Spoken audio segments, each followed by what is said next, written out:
अचानक स्टेज पर बेहोश हो गए एक्टर राजेश, पब्लिक इवेंट में आया कार्डियक अरेस्ट। बप्पा के रंग में रंगा बॉलीवुड। करीना कपूर से लेकर शिल्पा शेट्टी तक सबने दी गणेश चतुर्थी की बधाई। तलाक की खबरों के बीच गोविंदा और सुनीता ने साथ मनाई गणेश चतुर्थी। एक्स हस्बैंड के साथ गणपति बप्पा को घर लाई एक टीवी एक्ट्रेस। फैंस बोले आप लोग अब दोबारा शादी कर लो। खबरों में आगे बताएंगे आपको, महाकुंभ की मोनालिसा अब साउथ डेब्यू के लिए है तैयार। हाथ लगी मलयाली स्टार की फिल्म। साउथ एक्ट्रेस ने बॉलीवुड पर लगाया इल्जाम, बोली खुशी से वेलकम नहीं करते। सेंसर बोर्ड से सिद्धार्थ जाह्नवी की परम सुंदरी को मिली हरी झंडी। कुछ ही शब्दों पर चली है कैंची। नमस्कार दोस्तों, आप देखना शुरू कर चुके हैं बॉलीवुड टॉप 10 हेडलाइंस। अब इन्हीं खबरों को हम आपके सामने विस्तार से रखने जा रहे हैं। आज बात करते हैं सबसे पहले मोनालिसा की। तो आपसे सबसे पहला सवाल भी इनसे जुड़ा हुआ है। सवाल यह है कि महाकुंभ से वायरल हुई मोनालिसा किस फिल्म से बॉलीवुड में डेब्यू करेंगी। इसके दो ऑप्शंस हैं, द डायरी ऑफ मणिपुर और काशी टू कश्मीर। इसका सही जवाब आप कमेंट सेक्शन में लिखकर दे सकते हैं।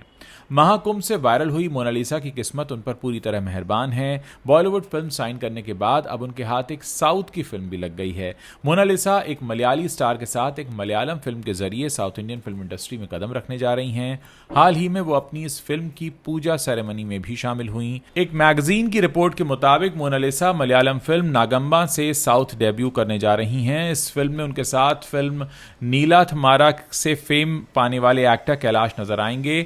जिली जॉर्ज की प्रोड्यूस की गई मलयालम फिल्म नागम्मा को पी बीनू वर्गीस डायरेक्ट करेंगे। नागम्मा की शूटिंग इसी साल सितंबर के अंत में शुरू हो सकती है। हाल ही में कोच्चि में मोनालिसा की फिल्म नागम्मा की एक पूजा सेरेमनी रखी गई। इस दौरान मोनालिसा और बाकी की स्टार कास्ट के साथ फिल्म मेकर सिबी मैलियल भी मौजूद थे। सिद्धार्थ मल्होत्रा और जाह्नवी कपूर की फिल्म परम सुंदरी सेंसर बोर्ड से पास हो गई है। सेंसर बोर्ड ने इसे UA 13+ का सर्टिफिकेट दिया है। इस फिल्म के सीन्स में तो कोई बदलाव नहीं किया गया, लेकिन कुछ शब्दों को रिप्लेस करके म्यूट करने के दिशा निर्देश दिए गए हैं। सेंसर बोर्ड ने मेकर्स से कुछ शब्दों की आवाज बंद करने यानी कि उन्हें म्यूट करने को कहा है, जैसे कि फिल्म में एक शब्द को बदलकर इडियट का किया गया है। इसके अलावा चर्चा और ब्लूडी को भी म्यूट किया गया है और सबटाइटल से भी हटाया गया है। इसके अलावा फादर शब्द को भी म्यूट किया गया है। इन सब बदलावों के साथ हालांकि फिल्म में किसी भी सीन में कोई कट नहीं लगा है और फिल्म को हरी झंडी दे दी गई है। फिल्म की ड्यूरेशन 2 घंटा 16 मिनट है। इसके साथ ही फिल्म की रिलीज डेट 29 अगस्त 2025 रखी गई है। पहले से ही ये फिल्म जुलाई में रिलीज होने वाली थी, लेकिन मेकर्स बॉक्स ऑफिस क्लैश नहीं चाहते थे सन ऑफ सरदार 2 के साथ, और इसी वजह से फिल्म की तारीख को आगे बढ़ाया गया था। बात जब सिद्धार्थ मल्होत्रा की हो रही है तो आपसे एक सवाल है दोस्तों कि सिद्धार्थ मल्होत्रा की पहली बॉलीवुड फिल्म कौन सी थी जिसने उन्हें स्टारडम दिया। इसके दो ऑप्शन हम आपको दे रहे हैं, स्टूडेंट ऑफ द ईयर और दूसरा ऑप्शन है एक विलेन। इसका सही जवाब आप जल्दी से कमेंट सेक्शन में हमें लिख के बता सकते हैं। अब अगली खबर की तरफ बढ़ते हैं। हाल ही में फेमस मलयालम एक्टर और एंकर राजेश केशव को लेकर एक चौंकाने वाली खबर सामने आई है। वो एक पब्लिक इवेंट के दौरान अचानक स्टेज पर बेहोश हो गए। मौके पर मौजूद लोगों ने तुरंत उन्हें अस्पताल पहुंचाया, जहां डॉक्टर्स ने जांच के बाद बताया कि उन्हें कार्डियक अरेस्ट आया है। 47 साल के राजेश की हालत अभी भी नाजुक है। इस घटना के बाद उनके परिवार, रिश्तेदार और फैंस सभी उनकी सलामती के लिए दुआएं कर रहे हैं। अस्पताल में भर्ती होने के बाद डॉक्टर्स ने तुरंत उनकी जांच की और इलाज शुरू कर दिया। बताया जा रहा है कि कार्डियक अरेस्ट के बाद उनकी एंजियोप्लास्टी भी की गई। फिलहाल उन्हें ICU में वेंटिलेटर पर रखा गया है। डॉक्टर्स का कहना है कि अगले 72 घंटे उनके लिए बेहद अहम होंगे। इसी दौरान उनकी हेल्थ को लेकर कुछ तस्वीर साफ हो पाएगी। गणेश चतुर्थी की धूम हर जगह देखने को मिल रही है। लोग ढोल नगाड़े के साथ बप्पा को अपने घर लेकर आते हैं। इस मौके पर बॉलीवुड के गलियारों में भी इसकी धूम काफी देखने को मिली। बॉलीवुड के सितारों ने सोशल मीडिया के जरिए फैंस को गणेश चतुर्थी की शुभकामनाएं दी हैं। करीना कपूर खान ने भी अपने इंस्टाग्राम स्टोरीज में गणपति बप्पा की तस्वीर पोस्ट करके कैप्शन में लिखा, बप्पा के आशीर्वाद से हर उत्सव खुशी से भरा होता है। सभी को गणेश चतुर्थी की हार्दिक शुभकामनाएं। किरण खेर ने इंस्टाग्राम पर एक वीडियो पोस्ट किया जिसमें प्रधानमंत्री सभी को गणेश चतुर्थी की शुभकामनाएं देते दिखाई दे रहे हैं। एक्ट्रेस शर्वरी वाघ ने भी अपने इंस्टाग्राम स्टोरी सेक्शन में एक वीडियो पोस्ट किया जिसमें उनके घर में मराठी अंदाज में ढोल बजते हुए दिखाई दे रहा है। साथ ही गणेश जी के आगमन के लिए भजन भी गाए जा रहे हैं। सिंगर विशाल दादलानी ने भी इंस्टाग्राम पर एक तस्वीर पोस्ट की जिसमें मोरिया लिखा हुआ है। उन्होंने इसे कैप्शन दिया, सभी को गणेश चतुर्थी की हार्दिक शुभकामनाएं। शिल्पा शेट्टी ने भी अपने फैंस को शुभकामनाएं देते हुए इंस्टाग्राम पर थ्रोबैक वीडियो पोस्ट किया है, जिसके कैप्शन में उन्होंने लिखा, घर इस साल तुम्हारे बिना अधूरा लगता है लेकिन दिल तुम्हारे आशीर्वाद से भरा है। गणपति बप्पा मोरिया, पुढच्या वर्षी लवकर या, यानी अगले बरस आप जल्दी से आइए। वहीं सलमान खान, शाहरुख खान, आलिया भट्ट, करण जौहर, कपिल शर्मा, कंगना रनौत, रणबीर कपूर, इन सभी ने अपने सभी फैंस को गणेश चतुर्थी की शुभकामनाएं दी हैं। 90 के दशक के सुपरस्टार गोविंदा को लेकर खबरें आ रही थीं कि उनका अपनी पत्नी सुनीता आहूजा से तलाक होने जा रहा है। हालांकि गणेश चतुर्थी पर गोविंदा और सुनीता एक साथ एक जगह खड़े होकर ये त्यौहार मनाते नजर आए और तमाम अटकलों पर उन्होंने फुल स्टॉप लगा दिया। इस दौरान गोविंदा ने फैंस से उनके साथ बने रहने के लिए दुआ करी और अपील की उनसे कि आप हमारे साथ रहिए। वहीं सुनीता ने भी तलाक को लेकर सवाल किए जाने पर जवाब दिया। गणेश चतुर्थी पर मीडिया से बात करते हुए गोविंदा ने कहा, जिस पर गणेश जी की कृपा हो जाती है, प्रथम देव की कृपा हो जाती है तो परिवार के कष्ट निकल जाते हैं, दुख बाधाएं दूर हो जाती हैं और समाज के साथ हम एक साथ मिलकर फिर रह सकते हैं। और हम प्रार्थना करते हैं कि हम लोग भी साथ रहें, जो आप लोगों की शुभ इच्छा है कि हम साथ रहें। इस दौरान जब पैप्स ने गोविंदा और सुनीता के डिवोर्स को लेकर सवाल किया तो सुनीता ने कहा, आप लोग कंट्रोवर्सी सुनने आए हो या गणपति बप्पा के दर्शन करने? गोविंदा सिर्फ मेरा है, इससे मुझे भगवान भी अलग नहीं कर सकते। तो कुल मिलाकर ये पिक्चर क्लियर हो गई है कि गोविंदा और सुनीता अब एक साथ हैं और जो कुछ भी हमने पिछले दिनों सुना वो महज एक पब्लिसिटी स्टंट से ज़्यादा कुछ नहीं था। चारू असोपा अपनी प्रोफेशनल लाइफ से ज़्यादा पर्सनल लाइफ को लेकर चर्चा में रहती हैं। एक बार फिर से चारू और उनके एक्स पति राजीव सेन का रिलेशनशिप सुर्खियों में आ गया है। दरअसल चारू और राजीव अपनी बेटी जियाना की परवरिश की वजह से तलाक के बाद भी एक दूसरे से जुड़े हुए हैं। ये तो हर कोई जानता है कि चारू अब बीकानेर में अपने नए घर में शिफ्ट हो चुकी हैं। ऐसे में पहली बार राजीव अपनी मां के संग चारू के घर पहुंचे। चारू ने भी सारी खटास भुलाकर दिल से अपने एक्स पति और एक्स सासू मां का आरती और ढोल नगाड़ों के साथ शानदार तरीके से स्वागत किया। आपको बता दें, राजीव और उनकी मां गणेशोत्सव सेलिब्रेट करने के लिए चारू के घर आए हैं। चारू के लेटेस्ट वीलॉग में देखने को मिला कि वो राजीव और उनकी मां के संग गणपति बप्पा लाने गई थीं। इस दौरान चारू, राजीव और उनकी मां ने गणपति भगवान की पूजा भी की। गणपति के आगमन पर पूरे परिवार ने साथ मिलकर ढोल पर खूब डांस किया। फैंस चारू के वीलॉग पर कमेंट करके अपना रिएक्शन दे रहे हैं। एक यूजर ने लिखा, आप लोग शादी कर लीजिए, आप दोनों को इतना रिस्पेक्ट देते हैं, ये कितनी बड़ी बात है कि फिर से आपको मोहब्बत हो ही जाएगी।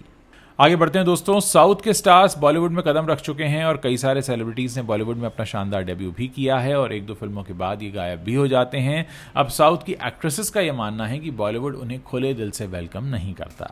एक्ट्रेस रेजिना कैसेंड्रा ने भी इस बारे में बात की है। उन्होंने फिल्म मेकर मधुर भंडारकर की तारीफ की, जिनके साथ वो काम कर रही हैं। जब मधुर ने रेजिना को द वाइफ्स के लिए कॉन्टैक्ट किया तो उन्होंने सहज रूप से हाँ कर दी। इस सीरीज के जरिए निर्देशक मधुर भंडारकर स्टार वाइफ्स की ग्लैमरस लेकिन उथल पुथल भरी जिंदगी में झांकना चाहते हैं और उसकी कहानी पर्दे पर उतारना चाहते हैं। रेजिना ने हाल ही में सीरीज का पहला शेड्यूल पूरा किया। उन्होंने कहा उन्हें बॉलीवुड फिल्म निर्माता के साथ काम करने में बहुत मजा आ रहा है। रेजिना ने कहा कि मधुर सर तब तक ज़्यादा दखलंदाजी नहीं करते जब तक उन्हें लगता है कि आपको परफॉर्मेंस जो है वो उसको और बेहतर बनाने की ज़रूरत है या आपको और काम करने की ज़रूरत है। उन्होंने कहा ये बात मुझे बहुत पसंद है कि कैसे वो बिना ज़्यादा कुछ किए अपने कलाकारों में ईमानदारी भरा जो काम है वो निकलवा लेते हैं उनसे। रेजिना ने आगे कहा, मुझसे कहा गया है कि एक साउथ इंडियन होने के नाते आपकी हिंदी बहुत अच्छी है, मैं इसे एक तारीफ के तौर पर लेना चाहूँगी, लेकिन ये दुखद भी है। साउथ फिल्म इंडस्ट्री ने नॉर्थ इंडियन फिल्म इंडस्ट्री का हिस्सा बने रहने के लिए स्वागत किया है। काश ये बॉलीवुड में भी ज़्यादा ट्रांसपेरेंट होता। सोशल मीडिया की ताकत आज किसी से छुपी नहीं है। कभी एक डायलॉग तो कभी कोई गाना रातों रात किसी को स्टार बना ही देता है। इसी साल ऐसा ही कुछ हुआ जब दिल पर चलाई छुरियां ये गाना गाकर मशहूर हुए राजू कलाकार ने लोगों का दिल जीत लिया। अब खबर है कि उनकी जिंदगी पर बायोपिक बनने वाली है और इस फिल्म की कमान संभाल रहे हैं डायरेक्टर रॉकी मूलचंदानी। बॉलीवुड में फ्रीडम फाइटर्स, स्पोर्ट्स स्टार्स और कई इंस्पायर करने वाली पर्सनैलिटीज़ की बायोपिक तो बनी है, लेकिन ये बायोपिक यकीनन कुछ हटकर होगी। डायरेक्टर रॉकी बताते हैं कि जब उन्होंने पहली बार राजू से मुलाकात की तो उनकी ज़िंदगी की स्ट्रगल सुनकर वो काफ़ी इंस्पायर हुए। राजू पहले अपने पिता का गुड़िया बनाने का बिजनेस चलाते थे, लेकिन कर्ज का बोझ इतना बढ़ा कि वो उसे चुका नहीं पाए। इस बीच उनकी पत्नी भी उन्हें छोड़कर चली गई, लेकिन राजू ने हार नहीं मानी। उन्होंने कड़ी मेहनत की, बिजनेस को फिर से खड़ा किया और आखिरकार अपनी पत्नी का दिल भी जीत लिया। रॉकी कहते हैं आजकल छोटी छोटी वजह से शादियां टूट जाती हैं, लेकिन राजू ने साबित किया कि अगर कोशिश की जाए तो रिश्ते फिर से संभाले जा सकते हैं। अयान मुखर्जी और वायरफ का वॉर 2 के लिए कोलैबोरेशन उम्मीद के मुताबिक कामयाब नहीं रहा। इस फिल्म के वीएफएक्स की काफ़ी आलोचना हुई, वहीं इसकी कहानी भी उम्मीदों पर खरी नहीं उतरी, जिसकी वजह से ये बॉक्स ऑफिस पर बुरी तरह फ्लॉप रही। फिलहाल दूसरे हफ्ते में वॉर 2 लगातार मंदी से जूझ रही है। वॉर 2 ने 14 अगस्त 2025 को सिनेमाघरों में दस्तक दी थी। इसने स्वतंत्रता दिवस की छुट्टी का भरपूर फायदा उठाया और शानदार कलेक्शन भी किया, लेकिन उसके बाद से इसकी कमाई पटरी से उतर गई और ये डबल डिजिट में कमाई करने को तरस गई। अब तो दूसरे हफ्ते में आलम यह है कि वॉर 2 बमुश्किल कुछ करोड़ रुपए की कमाई कर पा रही है। हैरानी की बात यह है कि ऋतिक रोशन, कियारा आडवाणी और जूनियर एनटीआर का स्टारडम भी दर्शकों को सिनेमाघरों तक नहीं खींच पा रहा है।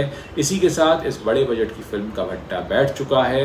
इन सब के बीच फिल्म की कमाई पर गौर करें तो पहले हफ्ते में इसने 204 करोड़ 25 लाख रुपए कमा लिए थे। वहीं इसके बाद 9वें दिन इसने 4 करोड़, 10वें दिन 6 करोड़ 85 लाख, 11वें दिन 7 करोड़ 25 लाख, 12वें दिन 2 करोड़ 15 लाख और 13वें दिन 2 करोड़ 75 लाख रुपए का ही बिजनेस किया।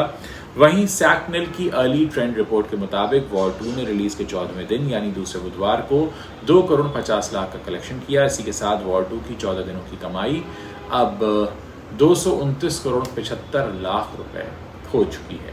सलमान खान के शो बिग बॉस सीजन 19 में एक कॉन्टेस्टेंट से सभी घर वालों को शिकायतें हो रही हैं। तानिया मित्तल इस वक्त बिग बॉस 19 की सबसे चर्चित कॉन्टेस्टेंट बनी हुई हैं।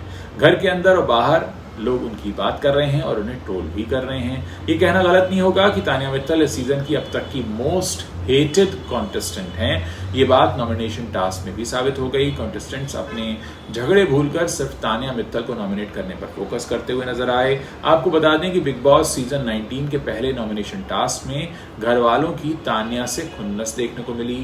पहले नॉमिनेशन में सबसे ज्यादा टारगेट पर नीलम गिरी थी, जिन्हें 8 वोटों के साथ बेघर होने के लिए नॉमिनेट किया गया। दूसरे नंबर पर तानिया मित्तल हैं, जिन्हें इस नॉमिनेशन में 6 वोट मिले हैं। भले ही नीलम को तानिया से ज्यादा वोट हैं, लेकिन किसी ने उन पर सवाल नहीं उठाया और ना ही गलत बताया है।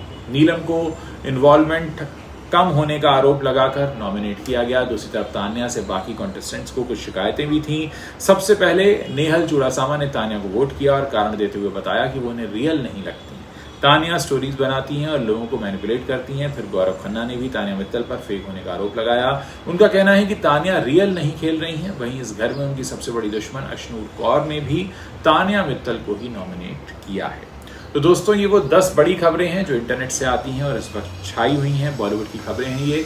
अगर आप इस वीडियो को पसंद कर रहे हैं तो जल्दी से इस वीडियो को अपने दोस्तों के साथ शेयर कीजिए और जाने से पहले आप हमारे चैनल को सब्सक्राइब करना मत भूलिएगा, ताकि जब भी हम कोई नया वीडियो पोस्ट करें उसकी जानकारी आप तक तुरंत पहुंच सके।